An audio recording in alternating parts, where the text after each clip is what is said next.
Gokulam jewellers 20,000కు మించి కొనుగోలుకి gold coin, diamonds కి 5,000 ఆఫర్, ఎలక్ట్రిక్ బైక్ గెలుపొందే గొప్ప అవకాశం. నీకు అక్రమ సంబంధం ఉందా అని అడిగిన.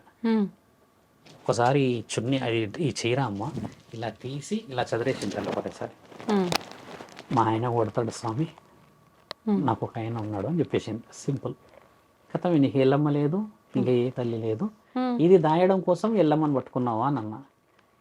కరెక్ట్గా కిందికి వంగిందమ్మా. ఇంకా అంత టక్కుని ఎలా చెప్పావు స్వామి అని అంటే నేనన్నా, చెప్పేది ఏం లేదమ్మా, ఇప్పుడు ఒక మానవ జీవిత శరీరాన్ని చూసిన నీకే ఎల్లమ్మ తల్లి గురించి ఒక అవగాహన ఉంటే, సాధు సంతులము కూర్చొని పరమశివుడు హరా హరా అని పొద్దంతా రాత్రంతా అరుచుకుంటూ తిరిగే నేను ఒక వ్యక్తి విషయం చెప్పలేమా అని అంటే, ఇప్పుడు నేను ఏం చేయాలి స్వామి అన్నది. ఏమి చేయలేవమ్మా, నీ పెన్మిటిని చూసుకో. ఇప్పుడు గోప్యంగా పెట్టావు ఈ విషయం, కానీ నీది ఈ గోప్యము ఊర్లో ఉన్న అందరూ తెలిసి నీ బలుగుతుంది అని చెప్పిన. కనిపెట్టరా తల్లి సీక్రెట్, ఇప్పుడు ఒకటి కనిపెడతారు కదా, అది దాచిపెట్టడానికి నా మీద వీళ్ళు చేసే ఈ పనులు పడకూడదు అన్న ఉద్దేశం ఈవిడ మొదలుపెట్టింది కదా. చాలా రియలైజ్ అయ్యి ఏమైందంటే, ఈ స్వామి నెంబర్ ఇవ్వండి అని అన్నది. ఇంకా మన వాళ్ళు ఇచ్చారో చేశారో నాకు తెలియదు. అప్పుడు నేనేం చేస్తా, ఆవిడ ఫోన్ నెంబర్ ఇస్తే వస్తే వెళ్ళమని రప్పియాలా, లేకపోతే ఈవిడని సౌభాగ్యవతిలాగా నీ ఇంటికి వెళ్ళమని చెప్పాలనా? ఒక్కటే చెప్పిన, మీ ఆయన కాళ్ళ మీద పడి మంచిగా ఉంటా అని బతుకుతే అందరు సెట్ అయిపోతారు. ఈ యొక్క సుఖమే 10 నిమిషాల కోసం వాడు అందగాడు చందగాడు 6 అడుగులు ఉన్నాడు అని అంటే మాత్రం చేతిలో అక్కడ ఇక్కడ నిప్పులు పోసారు కదా, ఈసారి నీ నోట్లో పోస్తారు అని చెప్పాను. కొంతమంది దేవతలు వచ్చినప్పుడు ఈ సలాకులు కాల్చి పెడతారు, మీకు తెలుసా సినిమాల్లో ఉంటుంది, ఇలా పెడుతుంటారు, కోస్తారు. ఆ బాగా వేడి చేసి పెడితే స్పందన ఇవ్వకపోతే దేవత వచ్చినట్టు, స్పందన ఇచ్చేస్తేనేమో దేవత రానమాట. ఈవిడ అలా కూడా చేశారంట. అయితే అంటే ఇప్పుడు మీరు చెప్పిన 2 ఎగ్జాంపుల్స్ తీసుకుంటే పరిస్థితుల ప్రభావం వల్ల కవర్ చేయడానికి కొంత, లేదు అంటే దేవాది దేవతలు శరీరం మీదకి రారు తల్లి, శరీరం మీదకి వచ్చే వాళ్ళు లేరు. నేను గతంలో కూడా గొడవపడ్డా, వచ్చిన దేవత ఎవరైతే ఉంటారో నీకు పెళ్లి కానియదు, నీకు అసలు పెళ్ళే కానియదు. ఓకే, ఆవిడ ఆదినం నీవు. మరి ఇప్పుడు రారు అని మీరు ఇంత ఖచ్చితంగా చెప్తున్నారు కదా, కొన్ని సందర్భాల్లో గ్రామాల్లో మనం ఎక్కువగా చూస్తాము, ఎవరైనా గ్రామ దేవతల్ని కానీ లేదంటే పంట పొలాల్లో ఉన్న దేవతల్ని మర్చిపోయి కొంచెం మనం తక్కువ చేసినట్టుగా చేస్తే ఎవరిపైకో వచ్చి వాళ్ళతో వాక్కు చెప్పిస్తుంది, ఇలా చేస్తేనే బాగుంటుంది వేరు. మళ్ళీ అది నీకు మాట చెప్తాను. ఇప్పుడు మీరు నేను ఇద్దరం షాపింగ్కి వెళ్ళాం, దాన్ని టెంపుల్కి వెళ్ళాం తల్లి, మీరు టక్కున రుద్రాక్ష కావాలి అని అన్నారు. ఆ రుద్రాక్ష తీసేసుకొని మెడల్ వేసుకోగానే రోడ్ యాక్సిడెంట్లో ఇద్దరం తప్పించుకోగలిగాం. ఉదాహరణకి మీ ఫస్ట్ వాడు ఏమంటారు తెలుసా, చూసావా రుద్రాక్ష ఉండడం వల్ల అంటాం కదా. ఇది పరమాత్ముడు అందరి దగ్గర పలుకుతాడు తల్లి వాక్కు, నా దగ్గర పలుకుతాడు, నీ దగ్గర పలుకుతాడు, రోడ్డు మీద ఉన్న బిచ్చపోడే ఆధారాలు కూడా పలుకుతాడు. అది వాక్కు పరమాత్ముడి యొక్క వాక్ చాతుర్యం. అది ఆయన చెప్పుతే వినబడదు కాబట్టి, ఆయన కనబడితే నమ్మవు కాబట్టి ఆ నాలికని కదిలిస్తాడు అక్కడ. ఇది అందరి చేతిలో ఉంది అంతే. మీరన్న కొంటే ఎల్లమ్మలు కొంటే దేవతలు వీళ్ళు చేసేది ఏంటంటే అమ్మ, కొంతమంది సిగం ఊగుతారు, వాళ్ళు భక్తితో ఊగుతారు తల్లి. ఐ గివ్ హ్యూజ్ రెస్పెక్ట్ వాళ్ళకి. వాళ్ళు భక్తితో ఎల్లమ్మ అని అనరు, వాళ్ళు నేను ఎల్లమ్మ భక్తురాలని అని వాళ్ళు బహు ఉత్తమముగా బోనాలు ఎత్తుకొని ఆడతారు. నేను హ్యాపీగా రెస్పెక్ట్ ఇస్తా వాళ్ళకి. కానీ నేనే ఎల్లమ్మ అంటే మాత్రం నేను 5 నిమిషాలు కూడా ఉండను, వెళ్ళిపోతాడు. ఎందుకంటే ఎల్లమ్మ తల్లి బోనం ఎత్తుతే మరి ఎల్లమ్మ ఆడ గుడిలో ఉన్న ఆవిడ ఎవరు తీసుకెళ్ళాలి బోనం? మరి ఇప్పుడు నేనే దేవుడు శివుడు అనుకోండి, నేనే శివుడిని అని బోనం ఎత్తుకున్నా తల్లి. ఇప్పుడు నేనే శివుడిని అయితే నేను బోనం ఏడికి తీసుకెళ్ళాలి? మరి ఒక నిర్ణయం చాలా బాగా స్పష్టంగా తెలియాల్సింది అది తల్లి. ఇప్పుడు ఆ వర్షంలో మీరు చెప్పారు కదా, కొంతమంది గ్రామ దేవతలకు కొంటే అంటే వాళ్ళు కళలో కనబడతారు, కొన్ని సిగ్నల్స్ ఇస్తారు. పట్టు చీర కనబడడమా, పండు కనబడడమా, పసుపు అంటే బండారు కనబడడమా, కుంకుమ కనబడడమా, వెండి కనబడడమా, బంగారం కనబడదు. మళ్ళీ కొన్ని ప్రమద గణాల అనుమతులు ఇస్తారు, వేప చెట్టు కనబడడమా, ఇట్లా కొన్ని కనబడతాయి. అదే దుష్ట శక్తి ఏంటంటే గజ్జల చప్పుడు చేస్తుంది. ఇది చాలా మందికి తెలియాలి. ఎక్కడైతే గజ్జల చప్పుడు వస్తుందో అక్కడ దుష్ట శక్తి ఉందనేది 100% తెలుసుకోవాలి మానవులు. కానీ చాలా మంది గజ్జల శబ్దం దేవత చెయ్యతల్లి, అసలు అలా చెయ్యదు. నా దగ్గరికి చాలా 100 మంది వచ్చారు ఆ విషయంలో, నేను చెప్పి రుజువు చేయించా. ఈ గజ్జల శబ్దం ఎవరు చేస్తారంటమ్మా, ఈ ప్రేతాత్మలు చేస్తాయి. నిన్ను అలర్ట్ చేసి నిన్ను ఆ సమయానికి బయటికి పిలిపియడానికో, నీ మీద ఏదో సంథింగ్ ఏదో ఉంటది. నీకు ఉదాహరణకు నువ్వు పవిత్రమైన భక్తురాలు అనుకో అమ్మ, ఒక భవానీ మాత భక్తురాలు అంటే నిన్ను పట్టుకుంటే భవానీ మాత అనుగ్రహం ఉండొచ్చు కదా ఆమె కూడా. కాబట్టి నిన్ను మేల్కొల్పే ప్రక్రియలో రాత్రి 12 నుంచి 3 గంటలకు వస్తుంది. ఏ దేవత కూడా 12 నుంచి 3 గంటలకు శబ్దం చేయదు. శాసనాలు ఇతిహాసాల్లోనే రాసింది కదా, 12 నుంచి 3 గంటల వరకు కలి యొక్క ఆధీనమైన సమయం అది. అంటే చెడు ప్రభావం. 3 తర్వాత మన మంగళ స్నానాలు మొదలైతాయి కదా ఏ గుడిలో అయినా. 3 తర్వాత శబ్దం వేరు ఉంటుంది, 12 లోపు ఉండే శబ్దం వేరే ఉంటుంది. దేవతలు కూడా గజ్జల శబ్దం చేస్తారు, సమయం వారిది వేరు. గల్ అనే శబ్దం వేరు, గలగలగల అనే శబ్దం వేరు. దేవతలు చాలా గలగల చేస్తారు శబ్దం. ఒక వ్యక్తి నడుస్తున్నట్టు శబ్దం వస్తుంది, మీరు గమనించండి. ఇప్పుడు మనం కొందరికి 2-3 ఉంటాయి తల్లి ఆ గజ్జలు. ఆ సౌండ్ పర్టికులర్గా నడుస్తుంది, టక్ టక్ నడిచి ఒక దగ్గర ఆగుతుంది. దేవత అయితే ఇంకొకళ్ళు ఏంటంటే తిరుగుతూ ఉంటారు, వాళ్ళు బయట తిరుగుతారు. బాగా గమనించాల్సిన ప్రశ్న, మీరు అడిగిన డీప్ క్వశ్చన్. ఇప్పుడు ఇది మన బెడ్రూమ్ అనుకోండి, అదొక ఉదాహరణ కిచెన్ అనుకోండి, అదొక హాల్ అనుకోండి. Every corner we listen that sound. But ఎవిల్కి బయటనే శబ్దం చేయగలదు.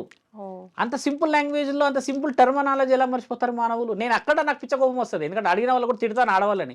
ఏమ్మా ఏడొస్తుందంటే ఓ వరండాలా తిరుగుతుంది అని అంటారు. వరండాలు ఎందుకు తిరుగుతుంది? దేవత అయితే ఇంట్లోకి రాకూడదా? నీ అనుమతి కావాలా? ఆవిడ ఇంట్లో నువ్వు ఉన్నావు కదా అని నేనంట. ఒక దేవత ఇంట్లో మనం పుట్టినాం కదమ్మా. నీవు ఉట్టక ముందుకే మీ నాన్నల ముత్తాతల నుంచి వస్తున్న ఎల్లమ్మ తల్లి పోచమ్మ తల్లి వాళ్ళు అంటే నువ్వు ఆమె ఇంట్లో ఉన్నట్టే కదా. మరి ఆమె ఇంట్లోకి చోటు ఎక్కడైనా ఉండవచ్చు కదా. భూతాలు దయ్యాలు అన్న ఈ విషయం ఎందుకు చెప్తున్నా అంటే, ఇవి నిన్ను సెక్యూర్ ప్లేస్ నుంచి బయటికి రాపించగలవు. అయితే నీవు అయితే అదైతే లోపలికి రాలేదు కదమ్మా, ఆడొక రక్ష ఉంటుంది కదా ప్రతి గడపకి. ఇది తెలుసుకోవాలి చాలా మంది. మీరు అన్న ప్రశ్న ఏంటంటే, చాలా మంది తప్పుదోవలకు వస్తుంది, ఇలా ఎల్లమ్మలు వచ్చారు పోచమ్మలు వచ్చారు అంటున్నాను కదా. ముమ్మాటికి అవాస్తవమైన విషయాలు అవి. కొంతమంది భక్తితో ఆడుతున్నారు. అర్ధనారీశ్వరులు ఎల్లమ్మ తల్లి బోనం వేస్తే నిజంగా ఎల్లమ్మ తల్లి వచ్చినట్టు ఉంటుంది అక్కడ బల్కంపేటలో. ఎంత భక్తిగా ఆడతారు మరి. కొంతమంది అన్నారు మాకు వస్తలేదా అంటే, కొంతమంది వస్తుంది అని అంటారు కదా. వచ్చిన వాళ్ళు ఇళ్ళందరి ఇంట్లలో పరిస్థితి అంతంతే ఎందుకుంది? ఆ అమ్మాయి ఎవరైతే అంటుంటారో, ఈ చిన్న చిన్న వయసులో ఉన్న వాళ్ళు కానీ లేడీస్, సొంతంగా ఆరోగ్యం బాగుండదు తల్లి వాళ్ళది. నడుములు తీవ్రంగా నొప్పులు ఉంటాయి, మెడల కాడ నుంచి కింది వరకు హెవీ పెయిన్స్ ఉంటాయి బాడీ అంతా. వాళ్ళు చేసే కొంచెం క్రియా ప్రక్రియలకి న్యూరలాజికల్ సిస్టమ్ చాలా డిస్టర్బ్ అవుతుంది.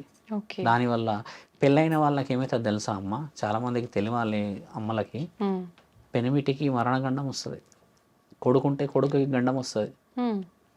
ఒక దేవత ఒప్పుకోదు తల్లి అది. కాపాడడానికి ఆవిడ ఉంటే, ఆవిడ ఒక శరీరం మీద నేనే వచ్చానని చెప్పేసి సొంత వాకులు పలుకుతే ఆవిడ ఎట్లా ఒప్పుకుంటుంది తల్లి? ఆ విషయంలోనే మొదట్లో 1 year క్రితం చెప్పా ఈ విషయము. చెప్పిన తర్వాత నా దగ్గర చాలా మంది వచ్చారు. ప్రతి ఒక్కరు now they are well settled families. ఇప్పుడు వాళ్ళు పీస్ఫుల్ ఎందుకు ఉంటున్నారు అంటే, నేను ఆ రోజు వచ్చింది ఒక ఆమె వచ్చింది, పుట్ట ఉంది ఎల్లమ్మ తల్లి పెద్ద పుట్టు ఉందంట, పాము ఈవిడకే కనబడుతుందంట. నేను చెప్పిన చాలా అదృష్టవంతురాలు, ఇక తర్వాత ఇక నా మీదకి వచ్చేసింది స్వామి అని అంటే, కానీ అప్పుడు మొదలైంది. నేను మంచిగా ఇచ్చినాయి ఆవిడకి, ఎట్లా వచ్చింది అని చెప్పినా. ఇక అంటే కథ మొదలు పెట్టేసి బాగా చాలా గౌరవంగా మాట్లాడిందమ్మా ఆవిడ. మాట్లాడి గర్వంగా పోయింది. 3 నెలలకు వచ్చింది. మళ్ళీ రుద్రస్వామి గారు ఉన్నారా అని ఫోన్లో అడుగుతుంది. రుద్రస్వామి గారే చెప్పండి అని అనగానే, మా ఆయన 11 రోజులు అవుతుంది స్వామి, ఏ హాస్పిటల్కి పోయినా ఏ టెస్టులు చూసినా ఏం వస్తలేదు, కానీ మనిషిలో ఉండట్లేడు అని అంటే, పట్టుకొని రా మీ ఆయనని అని చెప్పిన. ఆయన అదృష్టం చూడాలి. అలా ఆయన గారు నా దగ్గర కూర్చున్నాక ఒక 15-20 నిమిషాలుగా రియలైజ్ అయిపోయింది ఈవిడ. నేను చెప్పిన అది చూడమ్మ తప్పు, ఎల్లమ్మ తల్లి పుట్టుంది కదా, రోజు పాలు పోయి గుడ్డు పెట్టుకో, ఇంకేదైనా ప్రమాణం ఉండు ఆడ పెట్టుకో, ఎవరైనా భక్తులు వస్తే ఎల్లమ్మ తల్లి బొట్టు పెట్టేసి అమ్మ బాగా చేస్తుంది అని చెప్పి ఈ ధర్మమైన వాకులు మాట్లాడు.